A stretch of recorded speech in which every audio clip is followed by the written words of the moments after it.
जवळजवळ आपल्या परिसरामध्ये भिवंडी परिसरामध्ये अशी मातीच नाही, एवढी चांगली फाटी आहे। मैदान एक 100% 1200 फुटाचा व्हायलाच पाहिजे। मैदान हा बिंदोडचा नाही, एक प्रॅक्टिस साठी बनवलेला आहे। ते येणार आहे आता पुढच्या सीझनला 3 फेऱ्यांचं मैदान आपल्याला बघायला भेटेल। 100% दिसणार आहे। नमस्कार दादा। नमस्कार। आपलं नाव काय? जितेंद्र शिंगोले। आणि आपण आता बघतोय बिंदोडचं मैदान पहिल्यांदा चालू होतंय या वर्षी तरी, तर त्या मैदानाबद्दल काय सांगाल? मैदान हा बिंदोडचा नाही, एक प्रॅक्टिस साठी बनवलेला आहे आणि प्रॅक्टिसचा मैदान अतिशय चांगला झालेला आहे इथे। आणि या प्रॅक्टिसच्या मैदानावरती थोड्याफार गाड्या जमून खेळतात इथं। हे लोक जे खेळतात यांची कॅपॅसिटी नाही घाटावरती जाऊन खेळण्याची, म्हणून इथं प्रॅक्टिसमध्ये छोट्या मोठ्या गाड्या कम रकमेवरती खेळल्या जातात। बरोबर, म्हणजे जे आपले बैलगाडा मालक आहे ज्यांना पॉसिबल नाही घाटावर आपली बैल नेणं, बरोबर, त्यांच्यासाठी खास करून आपण मैदान केलेलं आहे। इथं सराव राहते ना थोडाफार। आता पाऊस काळात बैलांमध्ये फिटनेस असायला पाहिजे, बरोबर। मग त्याच्यासाठी इथं सरावासाठी बनवलेली फाटी आहे आणि थोडी रकमेवरती छोट्या रकमेवरती सरावाच्या थ्रूनी खेळतात ते। तुम्हाला यासाठी प्रतिसाद कसा आहे त्या बैलगाडा मालकांचा? चांगला प्रतिसाद आहे। पहिलाच दिवस आहे आज, पहिलाच दिवस आहे। हां, आणि अतिशय चांगल्या गाड्या झाल्यात आणि इथलं नियोजन पण चांगलं आहे आणि पंच सुद्धा चांगले आहेत। पंचांबद्दल बोलायचं झालं तर आतापर्यंत एकही गाडीचा असा चुकीचा निर्णय नाही झालेला। आणि आपल्या मैदानाबद्दल मला माहिती द्या, किती तरी पण फुटाचा अंतर असेल मैदानाचं? मैदान एक 100% 1200 फुटाचा व्हायलाच पाहिजे। 1200 फुटाचा। आणि माती कशी आपली मैदानात? अतिशय चांगली आणि अतिशय चांगली, म्हणजे जवळजवळ आपल्या परिसरामध्ये भिवंडी परिसरामध्ये अशी मातीच नाही, एवढी चांगली फाटी आहे। कारण की एवढं पावसाचं वातावरण होऊन देखील आपल्या मैदानात मी बघत होते एकदम सुकी असं मैदान मला वाटत होतं। बरोबर, त्याबद्दल काय सांगाल? आता पाऊस नाही म्हणून सुका आहे, पाऊस पडल्यानंतर परत ओलाच होणार आहे, कारण का हे दिवस पावसाचे आहेत ना। कसं माहिती आहे का, आता घाटावर पण मैदान झाली, बरोबर, पाऊस पडल्यानंतर फक्त त्यांनी पुकारले होते मैदान भरपूर, पण आपले मुंबईची जवळजवळ 70% लोक बिंजोडचं मैदान खेळायसाठी गेले होते, बरोबर। पण तिकडे पाऊस पडला तो मैदान कॅन्सल झाला, तर लोकांचा लय नुकसान झाला, त्रास पण झाला, नुकसान झाला, खर्च पण झाला, पण रिकामे हाती आले। पण इथे तसं नाहीये, इथे पाऊस नाही पडला तर 100% इथे सराव म्हणून इथे गाड्या खेळवल्या जातील। आणि काही आता येणार काय कालात आपल्याला मैदान म्हणजे परत एकदा आपल्याला भरताना दिसेल का? जसं की आज संडेच्या निमित्त झालेलं आहे, तर पुढे मैदान भरताना सुरुवात केली आहे फक्त भिवंडी तालुक्यामध्ये आपल्या बैलांना। आता आपल्याकडे भिवंडी तालुक्यात किंवा इतर तालुक्यात भरपूर महागडे बैल आहेत, कोणी आपल्या घाटावर न पाठवता कोणी मुंबईमध्ये बसून ठेवलेले आहेत, पण त्यांना फिटनेस राहावा। आमच्या भिवंडी तालुक्यामध्ये जवळजवळ आता 100 ते 125 गाड्या मालक झालेले आहेत, त्यांच्या बैलांना सुद्धा कुठेतरी फिटनेस राहावा की दिवाळीनंतर पुन्हा एकदा आम्ही जोमाने सुरुवात करू, त्या हिशोबाने आम्ही ही फाटी बनवलेली।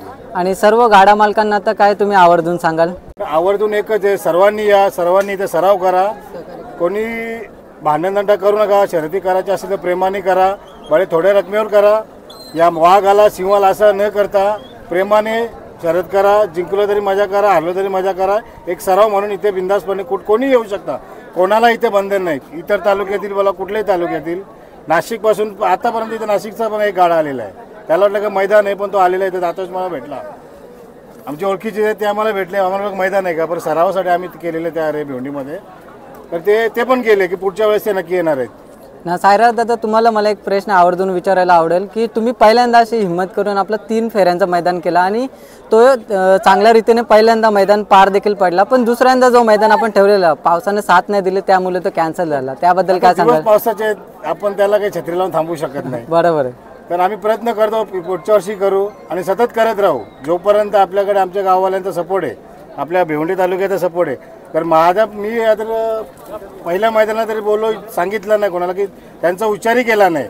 मला जो मैदानाला जी भिवंडी कमिटीने मला जो सपोर्ट केलेला आहे ना, इतर कुठल्याही मला तरी वाटतं मला व्यक्तीने सपोर्ट केलेला नाही, पण माझा पूर्ण स्टेज माझ्या भिवंडी तालुक्याच्या गाड्या मालकांनी सांभाळलेला आहे।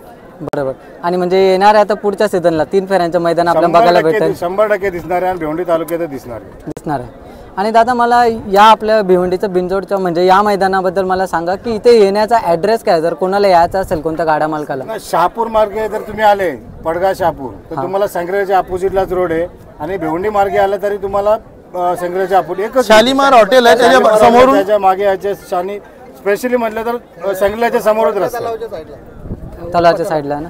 आणि येताना समजा टेम्पो वगैरे याला जागा वगैरे आहे ना? जागा वगैरे आहे, थोडासा पाणी पडला म्हणून थोडासा चिखल झालेला आहे, किंवा पाणी नाही पडला, एक दिवस जरी पाणी पडला नाही तर 100% कुठल्याही गाडीला अडचण येणार नाही. नक्कीच दादा, तुम्ही चांगलासा मोलाचा वेळ दिला त्याच्यासाठी शुभेच्छा. आणि तुम्हाला नक्कीच आपले बैलगाडा मालक सर्वजण आमच्या चांगला भिवंडी support करतील. कमिटीच्या वतीने तसेच ठाण्यानगर पालघरच्या वतीने सगळ्यांना एक विनंती आहे, सगळ्यांनी आवर्जून या. घाटावर जाण्याची गरज नाही, इथे कोणालाही येण्यास बंदी नाही. फक्त एवढं मला काही इथे आम्ही बॅरिकेड टाकू शकत नाही.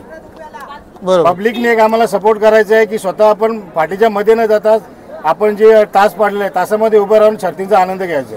नक्कीच दादा, धन्यवाद. तुम्ही मला मोलाचा वेळ दिला आणि सर्व गाडा मालक तुम्हाला नक्कीच या गोष्टीसाठी सपोर्ट करतील. बोला गणपती बाप्पा.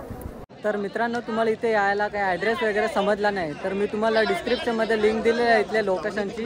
नक्कीच इथे या, मैदानावर व्हिजिट करा, शर्यतींचा आनंद घ्या आणि फेऱ्या वगैरे तुम्ही टाकू शकता. सुंदर अशी फाटी आहे. चला मी आता थोडीफार तुम्हाला फाटी वगैरे दाखवतो जेणेकरून तुम्हाला फाटीचा देखील अंदाज आहे आणि बैल वगैरे बांधण्यासाठी देखील चांगली अशी जागा. आता मैदानाचं काम वगैरे बरंच बाकी आहे, तरी पण बघा मैदानाची माती वगैरे कशी कडक आहे आणि पाऊस वगैरे नाही पडला तर नक्कीच ते आपल्याला कडक होताना दिसेल. आणि सुंदर असं मैदान आणि तसंच अंतर देखील भरपूर आहे. आता आपण सुतादेवला जात आहोत. चला सुतादेवल जाऊन बघूया मैदानाची कशी तयारी वगैरे चालू आहे ते. तसंच आपल्या मैदानाच्या डाव्या आणि उजव्या साईडला आपल्याला भरपूर अशी जागा बैल बांधायला आहे एकदम लांबपर्यंत. आणि सुताच्या त्या साईडला देखील आपल्याला जागा आहे आपल्याला बैल वगैरे बांधण्यासाठी.